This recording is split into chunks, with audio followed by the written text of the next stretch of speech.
Welcome to the Gay Buddhist Forum, where teachers from all schools of Buddhism offer their perspectives on the Dharma and its application in modern times, especially for LGBTQI audiences. These talks are offered freely to the world and made possible by appreciative listeners. If you would like to support our efforts to share the Dharma with underserved audiences, please visit gaybuddhist.org. There you can donate, find a list of upcoming speakers, or enjoy many hundreds of these recorded talks dating back to 1996. So at this point, it's our tradition to go around and introduce ourselves.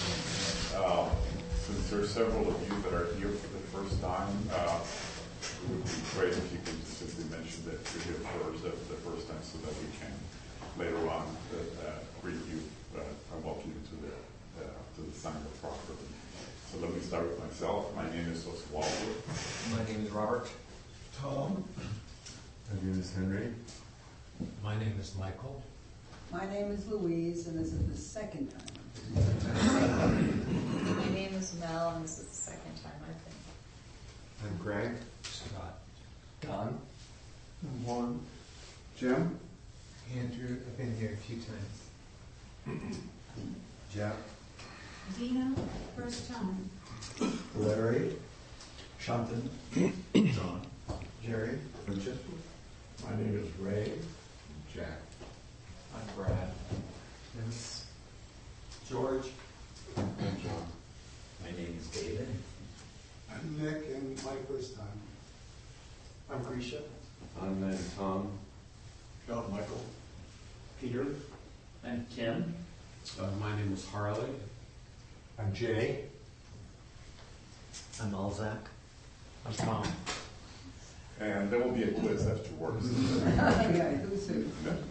It's a real pleasure to introduce our good friend, pillar of our Sangha, Roy King. The title of his talk is Courage and Compassion, a Journey. He's a native San Franciscan and a 10-year member of the Sangha. He's been on a journey of self-discovery that was brought about by experiences of loss and grief, and they came in a bunch between March 26th and September 12th, where he lost several good friends and family members, and especially his mother, Victoria. So he was directly involved in the care and of those friends as they left this earth. He's going to tell us about this today. Welcome again. Thank you. Good morning. Before I begin, I'd like to dedicate this talk today to three special people in my life. The first is a man by the name of Michael, who I met briefly in 1986. Over about an hour and a half, I was visiting a family member who was dying of AIDS at a hospice center in the city. And Michael was sharing the room with Gus, our family member. And he had this light about him. He had this smile. He was clearly dying, and I believe he passed that night, if not the following morning, because the next day he was gone. But he had this light about him. And he was really sweet and just very kind, and I never forgot him. So I dedicate this talk to him. I dedicate this talk to Patricia Romero, my lifelong friend who I met when I was 8 and she was 11. The last 2.5 years of her life, she battled ovarian cancer, and I spent those 2.5 years on the battlefield with her every step of the way. She's probably the reason that I'm doing this talk today. So I dedicate it to Patricia. And lastly,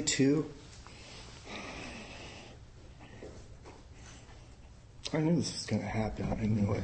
All this love and compassion, it's annoying after a while. I can do it.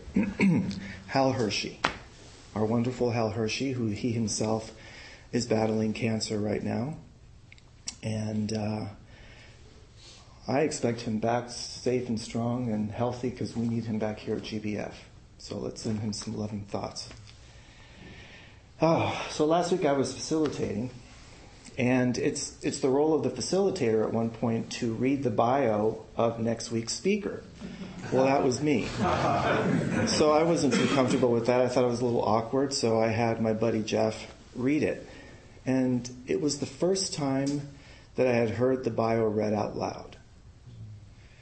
And so, as I often do, and when times are a little tough, I like to diffuse with a little bit of humor. So I kind of made a quick joke, and then we all sort of had a laugh, and okay, cool. So that was good. And it was time to finish, and we finished our announcements, and it was time to read the dedication of merit.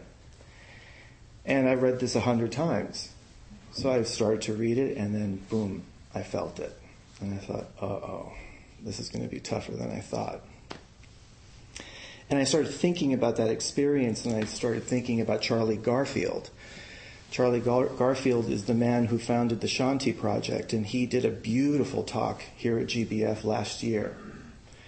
And Charlie talks about how every death that you experience brings up all the others.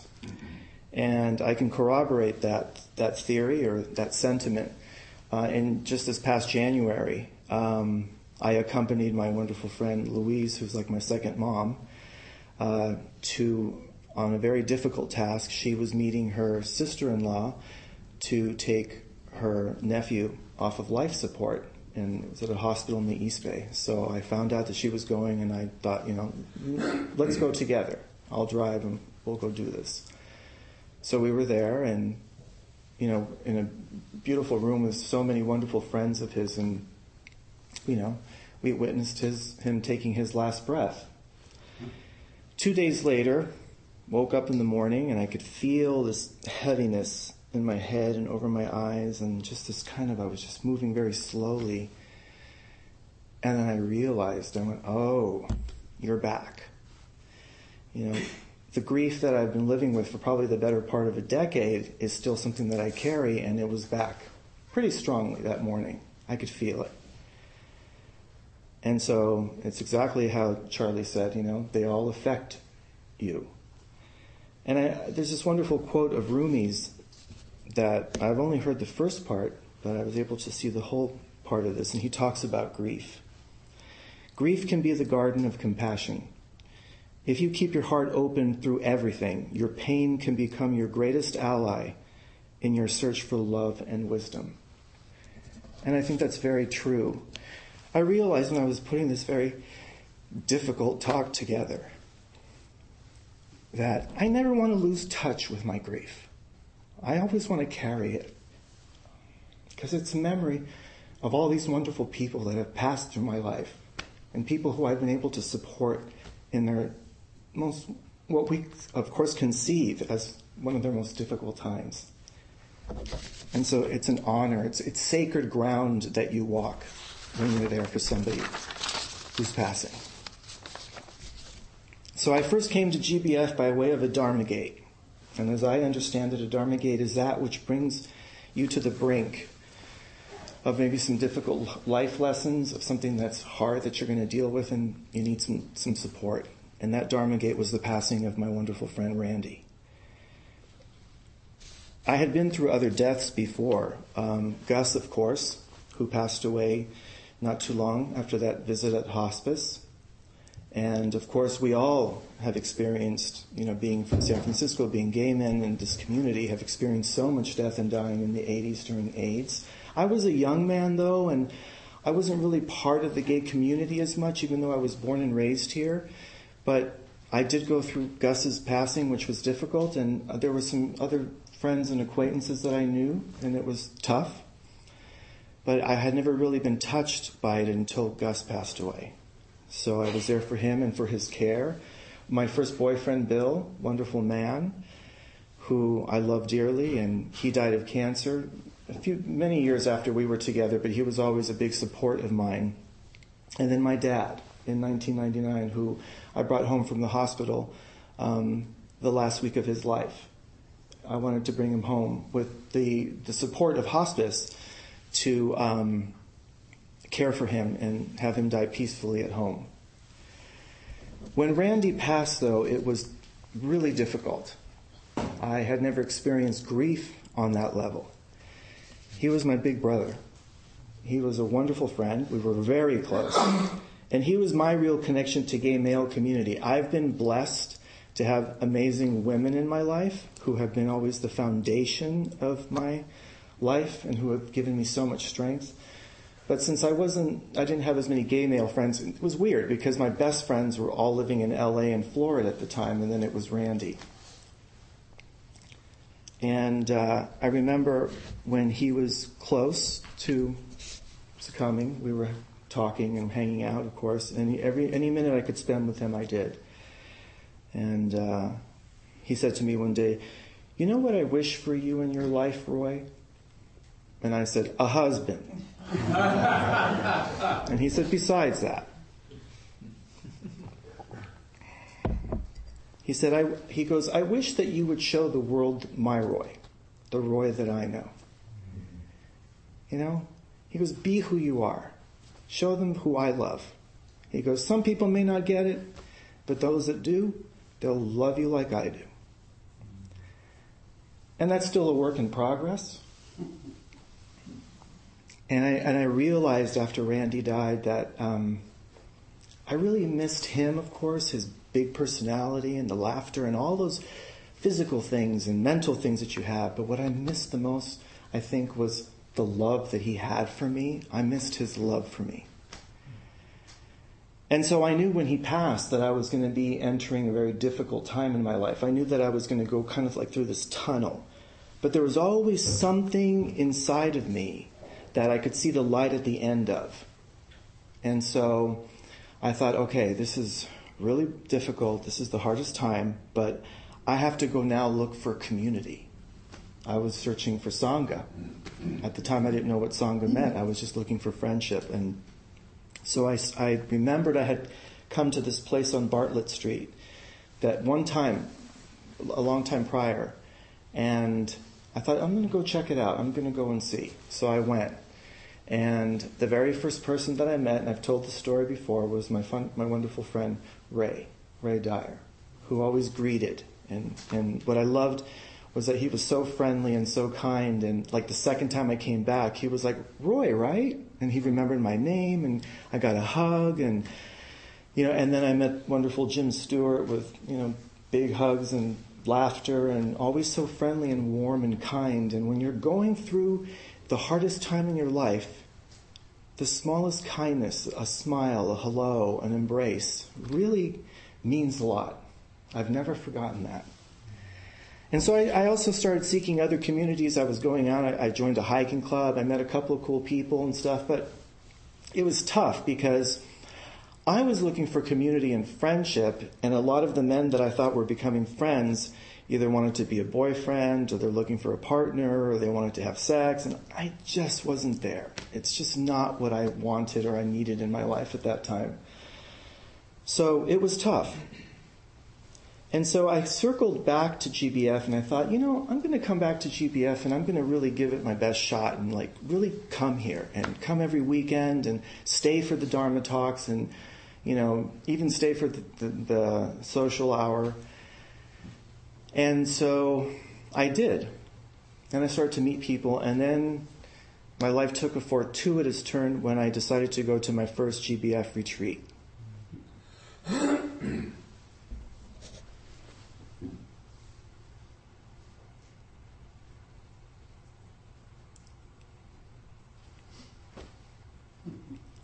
I met Michael.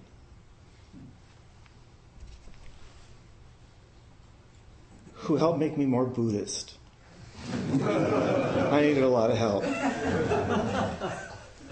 And Michael, for me, one of the things, I don't think I've ever told you this, but I remember this clearly, is that when we became friends and we'd hang out, so we started hanging out, we'd go to dinners, and we'd go on hikes and long talks, and it was great. And suddenly it's like, oh my God, I have a new pal. I've got this new friend in my life. This is so cool. And because I was in such grief, even though I tried to be strong, I tried to, to buck it up and go for it and all, in the time I used to think, God, nobody will ever replace Randy. But then when I was coming out of that grieving period, I thought, well, but then nobody could ever replace Michael. And nobody could ever replace Louise or Mel or Jeff or my buddy Alzak, who I met, soon afterwards. And then I met Gary and all these other wonderful friends. Tom came a year or so later at another retreat. And I suddenly started having, a sense of community that I was coming out of this period. And I thought, God, this is so wonderful. By that year end of 2008, I was actually facilitating because Ray invited me to become a facilitator, which I have a quick question. Has anybody ever experienced this? Maybe when you first started coming here, like when you have to say your name, do you ever get like a little bit of a flutter? Your heart kind of races a little bit. It's a little uncomfortable. Oh, I'm the only one? All right, that's fine. But so then all of a sudden I'm here facilitating, so that was a big deal for me. So it was great, So it was a great ending to that year.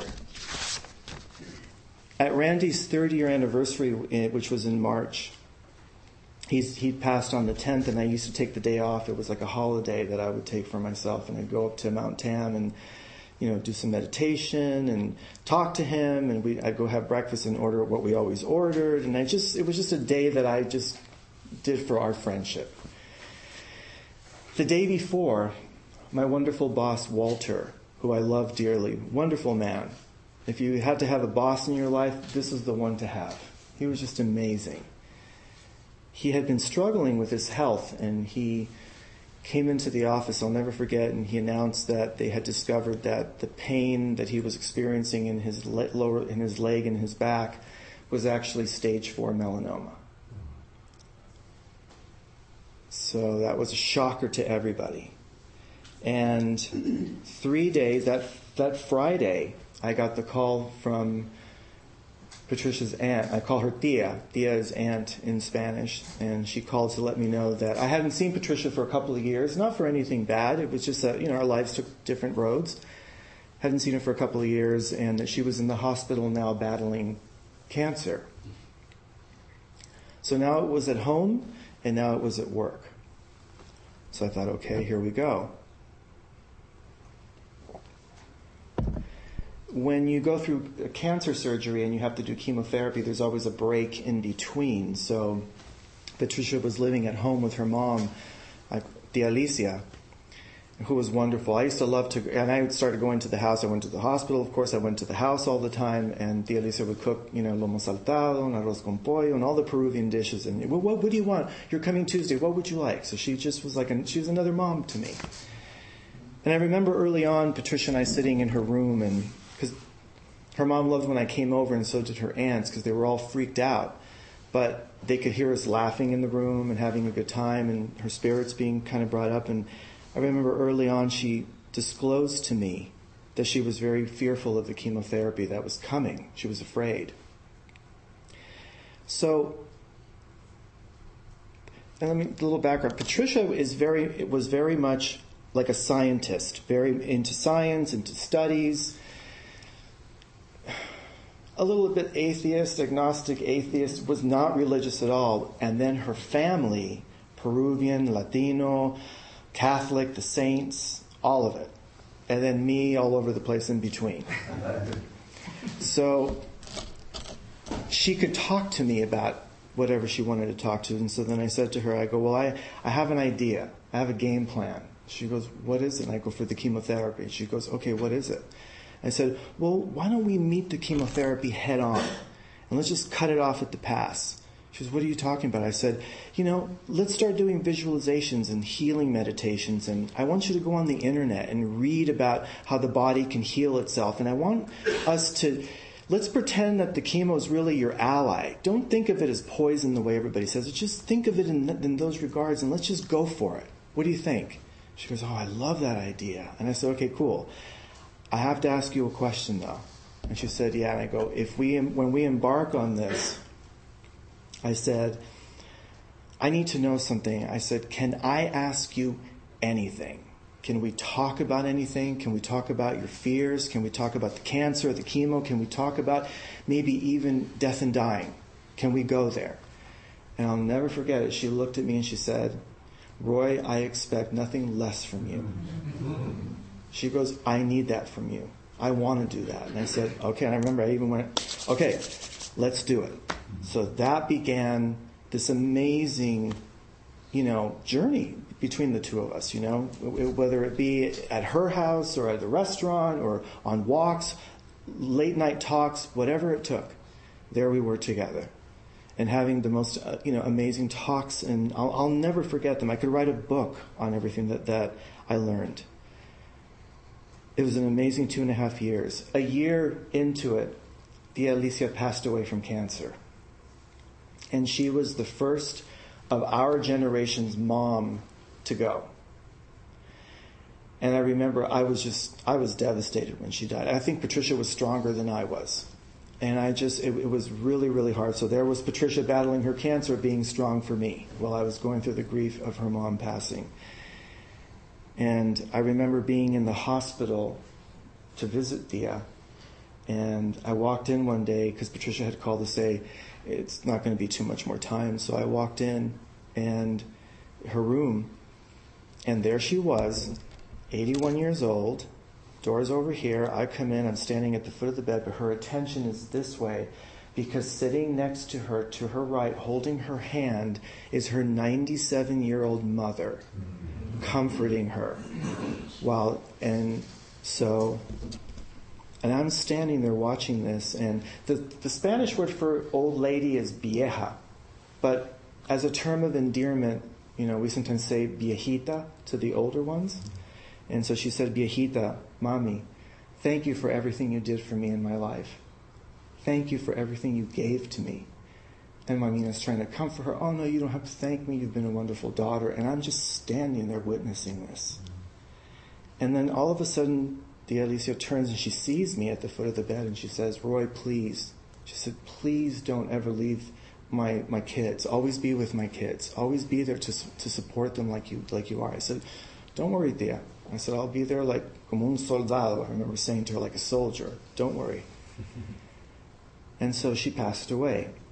In and around that time, a wonderful man by the name of Roger came to GBF to listen to a Dharma talk, and we hit it off. And he was battling cancer himself, a rare form of lymphoma. And so I actually introduced Roger and Patricia, and the three of us would hang out. We would go out for a bite to eat. I got them to email each other so they can be supportive to each other. We had a good time. It's important to have a good time. I know this sounds really heavy, and it is, but you got to laugh and have fun too. It can't all be so, you have to be able to have a good time. And we were able to do that. It got a little stressful at times because I had to take Patricia to chemotherapy, and one time I double booked him because he was going in for bone marrow transplant, and I booked the two of them on the same day. Okay, not good. I worked it out, but it was tough. It was tough. It was just a very crazy time in all of our lives. So after Thea passed away, and the beginning of 11, Patricia and I are out to dinner. And we're having a good time, having cocktails and this and that. And, I have to just tell you one quick story. So we're going out to eat one day, and she goes, okay, and now she's driving, she's fine.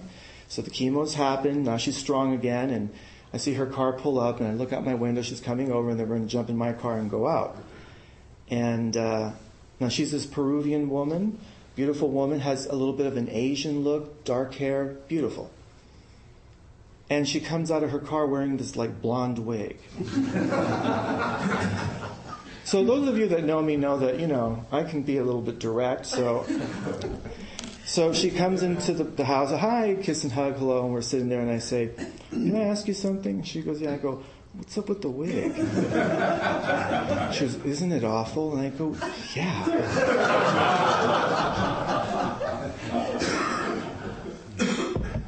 And she goes, well, so-and-so wants me to wear it. So she thinks I should wear it.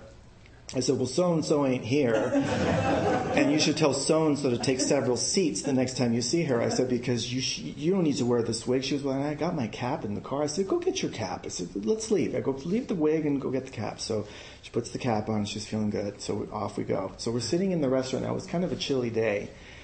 And I remember we're sitting there. And now it's warm. They got the heater going, and it's warm in here. So I just took a chance and I said, it's kind of toasty in here, don't you think? And she goes, yeah, it really is. And I go, yeah. Well, why don't you take the cap off? Oh, she was like, no, I don't think I can. Why not? Are you indebted to somebody here that I don't know about or whatever? I said, just take it off and be comfortable. You think so? Absolutely. Boom, she takes it off and she rubs her head. Ah, she felt so good. So I provided that space for her that we could just have fun and have a good time and she could feel safe and do what she wanted to do. That's what I think is so important when we go on these things. There's no set rules or regulations about how anything should be done. It's just what feels right and what feels kind. So we're at another time where she says, I need to ask a favor of you. And I thought, oh, she never asks for favors. She's very careful about that and a little measured. She says, when I die, will you step up for me and talk at my memorial? And I want you to tell my family and my friends everything we've done together. And I said, sure. I said, I actually have thought that I would do that. I'm thinking I'll do it in about another 20, 25 years. I said, but of course I'll do that for you. And she said, okay. She goes, how can I ever thank you for everything you've done for me? And I looked at her and I said, well, you don't have to, one. But number two, I said, how could I ever thank you for everything you've done for me? And she looked at me. I remember like I had 3 heads. And she looked at me. She didn't understand. And I said, Patricia, to let me into your life, to take this journey with you, to have the talks that we've had, to have the experiences that we've been having. I said, you're my greatest teacher. I've never had a teacher like you before in my life. I said, you've enriched my life in ways and taught me so many lessons that I'll never forget this time that we've had together. And she still didn't quite get it, but you know what was important? I got it. I understood that. So she takes a turn for the worse in July, and I go see her, and she says, I don't think I'm going to make it. I don't think I'm going to be around too much longer. And I said, yeah, you are. And she goes, what do you mean? I said, I'm turning 50 next month. You're coming to my party. And she goes, you think so? I said, I don't think so. I know so. You're coming to the party. I said, in fact, there's a picture we have to take together because we were at Louise's house, in Louise's backyard, and we're going to be sitting together, and I'm going to be pointing at you in that picture. She goes, why are you going to point at me? I say, because look, see, you're here. I said, so you're coming. I go, use the party as a goal. The food's going to be great. The music will be fun. It'll be great. I go, make that your beacon. She said, okay. And sure enough, she was at the party. And we had a great time. She had a wonderful time that day. 6 weeks later, she finally passed away. And, I started at that time, with now Roger's getting ill, sicker in a sense, and she just passed away at the Alicia, and I was just wondering to myself, what's going on? I used to question, why is this happening right now in my life? Oh, that's just the water. It's heating up. And I realized that it was really about service, about being there for someone, whether you know them or you don't. Service is an important part of life. And it was my spiritual contribution, if you will, to be a part of their lives and to assist them in their time of need. And I have this quote from the Buddha that says, a generous heart, kind speech, and a life of service and compassion are the things that renew humanity. The things that renew humanity. And I felt renewed in some ways. Through the sadness, through the darkness, through the grieving, there was a renewal for me because I could feel more, I could love more, I could have more compassion. And difficult, yes, but so worth it. At the start of the year, in 2012, my mom was struggling. She was now, because of certain circumstances, she was now living in our family home alone. And so I saw her in a very vulnerable way and kind of sad, depressed. So I thought early on, okay, I know. She has an apartment downstairs, right? Like I thought, I'll refurbish the apartment and I'll move in. And I'll refurbish my place on Potrero Hill and I'll just rent it out. And I remember running that by some friends and everybody was supportive. Some were like, are you sure? And I'm like, yeah, I can do this. I thought maybe it would be 4, 6, 7 years. My mom was 81 at that point. I didn't think she would be one of those people in their 90s, but if she did, we'll work it out. So I made it happen. It was hard. It took about 6 months to do it. And then in the middle of August, I moved in. And started living there for about three and a half weeks or so. One night, it was actually 9/11. I remember the date. I was going to my buddy Alzak's house for tea. Alzak said, why don't you come on over, we'll hang out for a couple of hours and we'll drink some tea and just catch up. And I said, okay. So I went upstairs to see her, and she was sitting on her chair in her room watching TV. And I said, hey, I'm going to be going to Alzak's tonight. And she said, okay. She goes, can you sit for a second? I need to talk to you about something. And I said, sure. I said, what's up? All this is in Spanish, by the way. So I said, okay. And I said, what's going on? And she said, well, I've noticed that you've had a very stressful day today. She says, is everything okay? And when she asked me, is everything okay, I knew what she was asking. She was probably feeling bad that I sacrificed so much. I'm moving in and refurbishing and running around and all the craziness and everything. And so I said to her, yeah, I go, tomorrow, I said, the ad's coming out for the rental of the apartments. I'm a little nervous, I said. And, Mom, I'm kind of tired. I'm a little weary. I said, it's been a rough road. I said, getting everything done. And now I'm refurbishing the other one. I go, but I want you to know something. I want you to know that I love living here. I love that I'm here. And this was my choice, and I'm glad I did it. So you don't have to worry that I made a mistake, that I'm having regrets. It's not about that, okay? So it's all good. I said, soon, I go, get ready, because soon you're going to be cooking up a storm, because you're going to show me all the recipes, and we're going to have dinner parties, my friends will come over, it'll be awesome. I said, so it's all good, trust me. She said, okay. So I gave her a kiss goodnight and I left. See you tomorrow. And that was the last time I ever spoke to my mom. She passed by the morning. She probably had passed away that morning.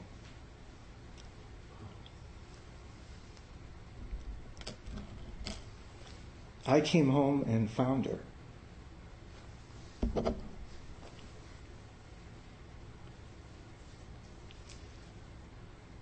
But there's little miracles that happen and little drops of grace.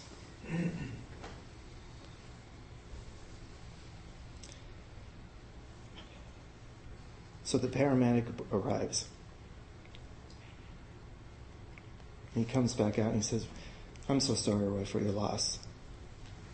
He goes, can I tell you something, though? I said, sure. And I was kind of out of it, but I said, yes. And he goes, I want you to go back in the room and I want you to take a look at your mom. He goes, she looks so beautiful. He goes, I want to go like her. I want to be lucky, because she looked gorgeous. And in fact, when I discovered her, for a split second, when I walked up to her and she wasn't answering me, I looked at her and I thought, gosh, she's sleeping so good. I hate to bother her. Because when you look in, and he goes, so you go back in that room. He goes, and I want to go like Victoria. And so then they leave when the cops arrive. The cops hang out. They leave when the coroner arrives. And then that evening, and of course, Louise was there, and a couple of other people were there. And the coroner comes in, he comes back out, I'm so sorry for your loss, Roy. He goes, and I have these routine questions to ask of you. And I said, okay. He goes, may I sit? I said, yeah. And he goes, but before I ask you these questions, he goes, I just want to tell you, all of us should be lucky enough to go like Victoria. I want to go like her. So that was really comforting later. At the time, I think I was in shock. And if I thought I had gone through some real grieving in my life, which I had, this was a completely different level. I think I was also suffering from post-traumatic stress syndrome, because it was just so unexpected. No one knew that this was going to happen. Plus, this was not part of my plan. This was to be 4 to 6 years. What was it, 4 weeks?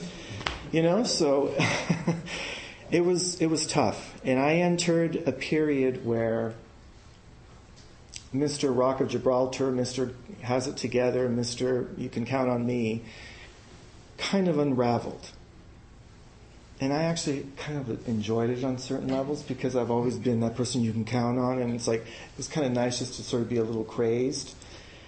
I did crazy things like riding my bike up, like Market Street in the Mission, and like a crazy person taking all these risks and stuff that I would have never thought to do. And I actually was kind of partying at night and drinking a little bit too much at home. I'd dance and get a little messed up or whatever, and that was happening a little bit too often. And one day, my buddies, Jeff and Michael, we would sometimes get together after GBF on our own little support group, and we'd just check in with our lives. And so I kind of staged my own mini intervention.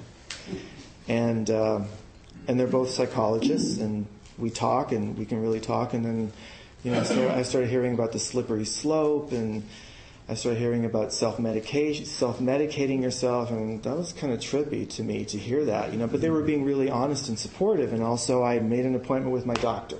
So I thought, okay. So I told my doc everything. He's awesome too. I love my doc. And I said to him, "Do you think I need to go on an antidepressant?" And he goes, "Absolutely not." He said, "I know you. I know what you're about." He goes, "And I know what you're going through and what you've been through." He said, "No." He goes, "I'll make a deal with you. If in a month from now you're in a state where you feel you need it, no problem. Come on, buddy, you can do it. Because I know you can." He goes, "Do it. I believe in you." I remember how that touched me, and I thought, okay. And so I did. And I started pulling it together. But I did my part. What really got me through are a lot of the people who I'm seeing right now. You guys got me through. The talks, the walks, the support. Whatever you need, Roy.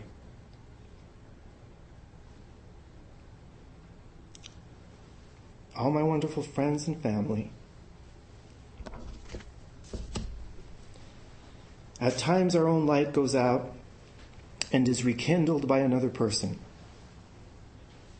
Each of us has cause to think with deep gratitude of those who have relit the flame within us. Albert Schweitzer. Again, back to the other quote about what the Buddha talked about, compassion and service that renews humanity. Now it was coming to me from the other side.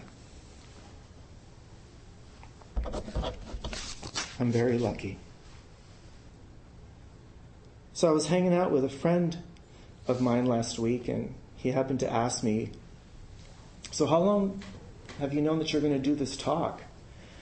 I said, about 4 or 5 years. He goes, 4 or 5 years? I go, yeah, for real, because I remember one time hanging out at my place after GBF one day with Michael, and I said, there's this Dharma talk that I got to give. It wants to come up. And he goes, really cool. He goes, what is it about? I said, well, it's about all these experiences that I've been having. And he goes, okay. He goes, well, when do you think you're going to give it? And I said, I'm not sure. I said, I'm not quite ready yet. He goes, okay, well, you'll know. I go, yeah. And I kid you not, 2 or 3 weeks later, I was on a walk after GBF with another dear friend, with Jerry Jones. And we were on our way to have a bite to eat on Church Street, just the two of us. And we were chatting and talking. We're in Dolores. And then he says to me, hey, Roy, have you ever thought about giving a Dharma talk about all these experiences? And I said, funny you should mention. So I mentioned my conversation with Michael. And I said, yeah. I said, but there's just something. I said, I'm not quite ready. And so I always wonder what it was. I thought it was just maybe, it was just too... look at this. How many years have gone by and I've been crying throughout this whole talk. So I thought, but it isn't just that. There's something else that might be missing. And I figured it out late last year. See, I grew up in a home where it was a lot of love, but dysfunctional, like I think some of us can relate to. And I was one of those kids that was sort of like an adult child dealing sometime with child adults. And so growing up in our home, it was always, well, Roy can handle it. Well, Roy will do it. Oh, no. I'll have Roy take care of that. Roy's great for something like that. And so I was conditioned and I grew up with that. So yes, I do have a lot of compassion and empathy in my heart for people, but I also, it's sort of automatic. It's sort of a trait that I sort of dive right in. And in some of those times, it was really hard on me. And I remember saying things to myself like, you know what, get over it. You're going to be fine. You can handle this. So what if you're a little tired? It's okay. You know, what you're going through right now is nothing compared to what Patricia's going through or what Roger's going through. So come on, suck it up. Handle it. It's not very kind. So I've learned now, and I can honestly say that I actually now have learned that one ingredient that was missing, which is to have compassion for myself. That I could finally have that part that says, it's okay, Roy. You don't have to be perfect. It's okay, Roy. You don't have to step out on the ledge every time. It's okay, Roy. You're going to be fine. Because you see, when you're going through something like this, it's not just their journey. It's my journey too. And so I know that I'm going to be called upon again in my life to stand up for someone. Unless I go first. I mean, you know, it could happen. But I know that I'm going to be there for someone again. Only this time I feel like I'll have a little bit more of the puzzle together. I'll have a little bit more because I'll understand that I have to take care of myself as well. That's also an important part of the journey.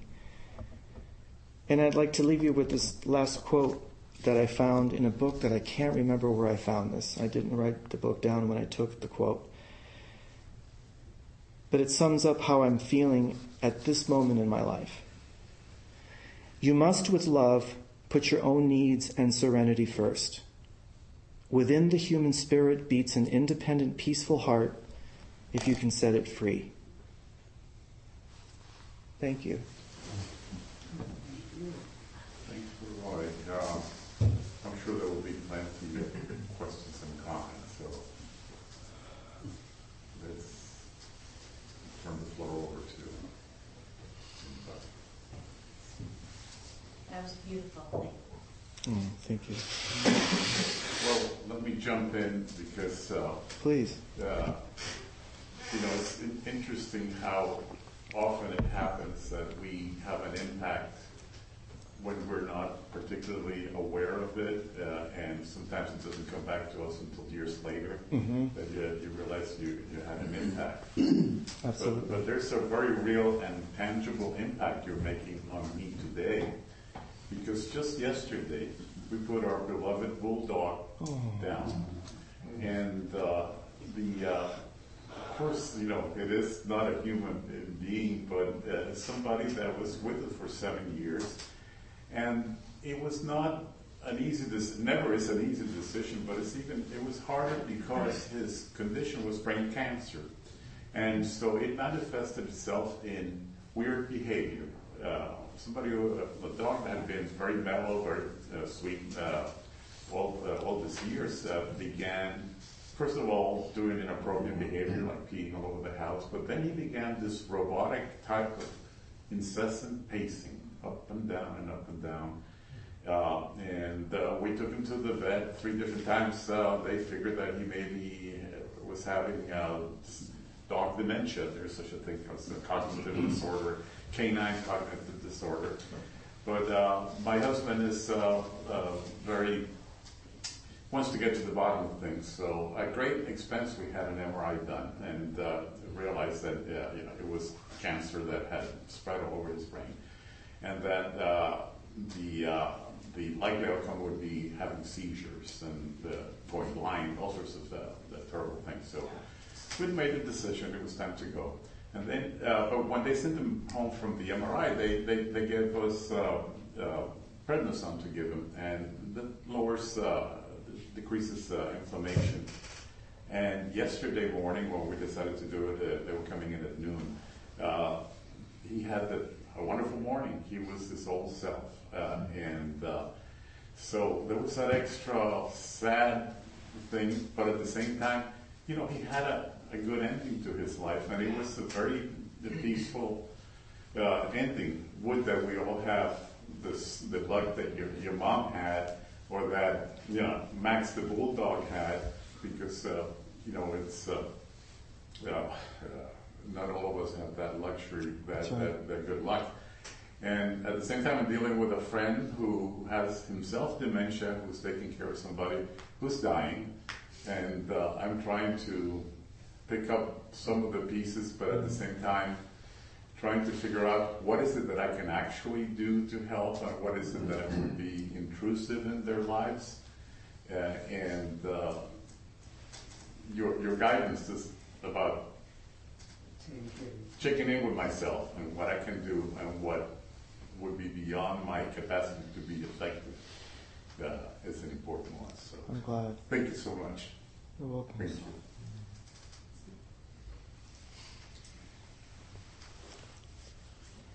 you. So, Roy, I just want to thank you for living up to Randy's favor that he asked of you. I think it was Randy you said that, let your light shine. And it means a lot because, a lot of us, myself included, are facing things. And you're lighting the way. If I can say, one of the hopes that I had about this talk was it was not the goal, but if I could maybe motivate or inspire someone to maybe step out of their comfort level just a little bit, to be there for someone, if even in the smallest way. Doesn't have to be taking it all on or doing, but I just think it's so important. We're living in a time right now where Sangha is so important, community, reaching out, being there for someone when they need. And so whatever you can do, trust me, is greatly appreciated by those who are receiving the benefit of having your energy, even phone calls, even just a smile. I think of GBF and the smiles and the hugs at a time when it was so difficult. And so, yes. I also want to say thank you for such a heartfelt, real, personal talk. I feel like what I heard is your grief, your life, your losses have been teachings for you. And there's something just really powerful about being so present to these really challenging losses and changes, and bringing your whole self to them and transforming. And it's just beautiful to see your transformation over the years and how you're just sharing that with us. And your generosity with that. So I'm touched. Thank you, Jose. You inspired me, Roy. I'm really moved by how much you have embodied courage of a full heart and making yourself vulnerable here. And I've done a lot of caregiving before, but it's a rare person that doesn't contract or shut down. And to be able to, like with your friend Patricia, say, what if we take this chemo and just turn it around? Why don't we embrace this and make it all it can be? That's beautiful. You're beautiful.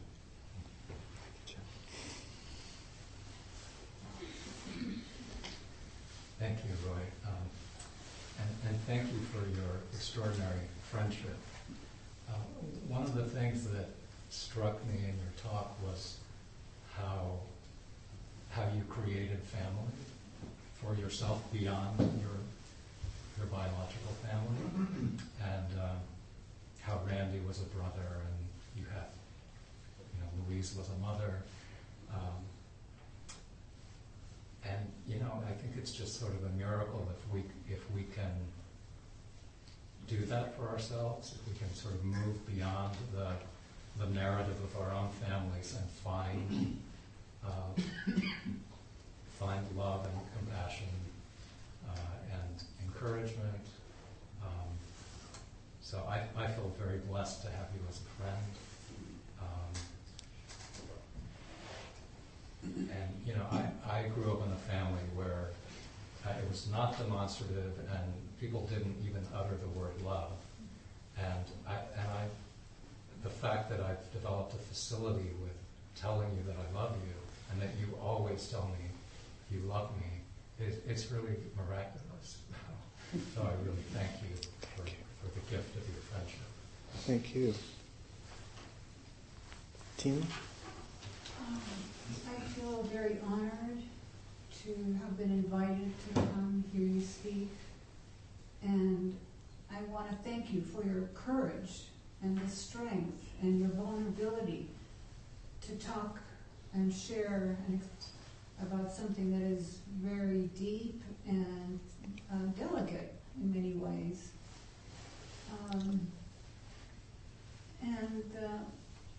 Of course, there's a lot of gems throughout your talk, but one of them is how to keep our hearts open amidst the chaos, the pain, the grief, rather than shut down and numb, or the million ways that we flee from ourselves.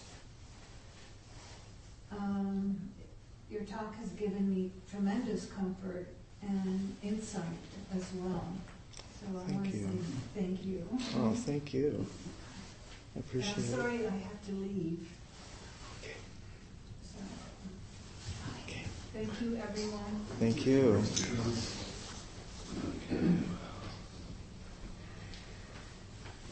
Yeah, I want to thank you for your talk also. It's wonderful. I really like what you said about, you could hold on to this grief. This grief is meaningful to you. And my judgmental side says, that's not a very Buddhist thing to do. But then what it brings up for me is the holding on that I have towards my sister, who I have a long series of resentment, years of resentment towards, and it's like, oh, she's become like the nemesis of my life, and she's part of my whole personal mythology. And I know it's all bullshit, and it's totally unrooted, but you know what's? Hey, it's part of my personality now. So That's right. it's okay. You just have to do as much as you can. I'm not going to be, Buddha tomorrow. Right. That's right. Good for you. Thank you. Oh. Roy, thank you for having the strength and the courage to share such an intimate life experience is. For me, you've given me many personal insights. One that I can share is my background is similar to Michael's, where the L word did not exist in my adopted family of 8 siblings. And I visited my mom last week, and it was her birthday. And some of my siblings were just hanging out, but not interacting with me. They don't really interact with me. And so my mother said, David, would you massage my feet? I've never touched my mother in such an intimate way. I was honored. And the gem that you've given me is to try to let go of the past and just be there for my mom now, more often. I don't want to do the bit where she's very, very ill, and then that's when the signs all start showing up. But you've just given me added strength to spend more time with my mother. Oh, I'm so glad. Like 100%, versus the obligatory Right. Easter, Yeah. birthday, Christmas. Exactly. That's So wonderful, I just wanna Dave. Thank you. Oh, you're welcome. I'm so glad. That's awesome. David? All right, thanks. Hey. What's great is like this family that you have here, and many of us have been kind of through the journey with you in some way or not, which is really nice about the Sangha. I was just wondering whether the experiences you've had as a caregiver and watching people die have given you any thoughts and feelings about aging and your own illness and death. Definitely. It's funny with me, I mean, I'm 55, and I've always seen age as just a number, so I don't really, I was happy to turn 40, I was cool turning 50, and I see my good friends turning 60 and 70 and being in their 70s and vibrant. So the age part I don't really get affected too much by the number. Waking up in the morning with the ow and the ooh and the this and the that kind of gets my attention a little bit. And that's where, I think to myself, and it's difficult not to think of my own passing after experiencing so many. But there's just this side of me that understands that this is just going to have to happen. It's going to come. And it's something to expect. I mean, death really is. We always hear all the different Buddhist teachings and everything, and that is the ultimate impermanence. And so, I mean, that's it. And we're all, and we've yet to meet anybody who's gone and come back and told the story. We're all going to go that path, So, for me, what I think of is just continue living my life, continue appreciating those who are in my life, continue knowing how lucky, how fortunate I am to have love in my life, and just kind of go from there and see what happens. Let's just see how the story plays itself out. So I don't spend too much, time thinking about that or wondering, because, you never know. I mean, look how plans are. I had it mapped out. I'm moving into my mom's house, and we're going to hang out for 4 weeks. It wasn't even 4 weeks. It was 1 day shy. So that was a big lesson for me. Big lesson. And that's why I do appreciate the people who are in my life, and I treasure them. And I tell them that I love them, and I want to spend time with them, and I want to see them, and if whatever, I want to be there, because you never know. So it's that you never know that just kind of keeps me moving just forward. Let's just see what happens. Okay, maybe one more. You told us a lot about the caregiving that you gave.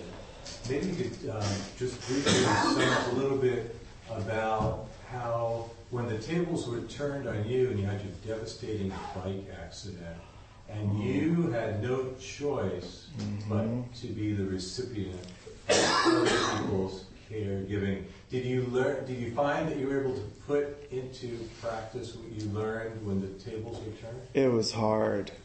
It was a good lesson. And I had so much support, and I was lucky. I had friends, I'll cook for you. I'll be... Really quick, one day throughout that time, very early on, I have to tell this quick story. Michael came over, and I had just had the accident, so I was in a state of shock a little bit, and I was in some pain, and I was lying on the couch, and Michael takes off his shoes, he pulls up the chair. I have kind of a big, comfortable chair, and he kind of gets in there, and then all of a sudden, I'm lying there, and I'm talking. I remember I'm just speaking very slowly, and then something kind of comes over me, and I said to him, I go, do you mind if we do an exercise? And he said, sure, what's up? Do you remember this? And I said to him, I go, right now I'm feeling like I'm dying, and you're my friend coming to be with me. And I really could feel more so the other side of what I had maybe done for someone else. I started to feel what that was like, and it was a very touching moment that we had. And so that's an experience that I'll never forget. But no, it took me a while. But when you're kind of stuck and you can't, you just got to go with the flow, and the movement and everything. And so I just was very lucky. I had a lot of really wonderful people. Even people I hadn't seen in a while called me up when they heard what had happened and to help me out. So I was lucky. But it was a big-time lesson. Big lesson. Well, thank you so much, Roy. Thank you. It's time for announcements. Anything coming up from the Sangha might care to announce at this point? Just you left us all speechless. Yeah. So, a couple of announcements, the normal announcements. One of them is the fact that we depend on passing around the Dana Bowl. Our contributions help support our rental of being over here, things like the Larkin Street where we feed young folks without a home, the outreach to prisoners that we do every time that one of these newsletters comes out, etc. So I'll be coming around for me and the host today, and we have a new host. So let me turn that over. I'm your host for this meeting of the Gay Buddhist Roy King Fan Club. It is my first time, so please be gentle. Please enjoy tea and refreshments. Not everything is free-range, organic, gluten-free, and vegan, but each item is at least one of those. And some hosts say leave your cup in the sink and I'll wash it later, but I'm a tough love host, and I want you to wash your own cup. There's hot water, there's soap, it's not that hard. And there's a dishwasher too that we could. Yes, there is a dishwasher, right. I'll be going around with the Dana Bowl. It's not free samples. Get money in, not take it out. There's a newcomer sign-up sheet. If you want to receive newsletters, please write down your address or email address. Some members go out to lunch after the meeting. They meet at the front entrance at 12:30. Everyone is welcome to join them. And let's not forget to extend our special welcome to our second time. And also, part of my task over here is to talk about, I mentioned the upcoming week's speaker, and we're going to have the Sisters of Perpetual Indulgence. So we should be able to do the front one, a wonderful group of people that we'll be hearing from. So, without any further announcements, I guess it's time for our dedication of merit.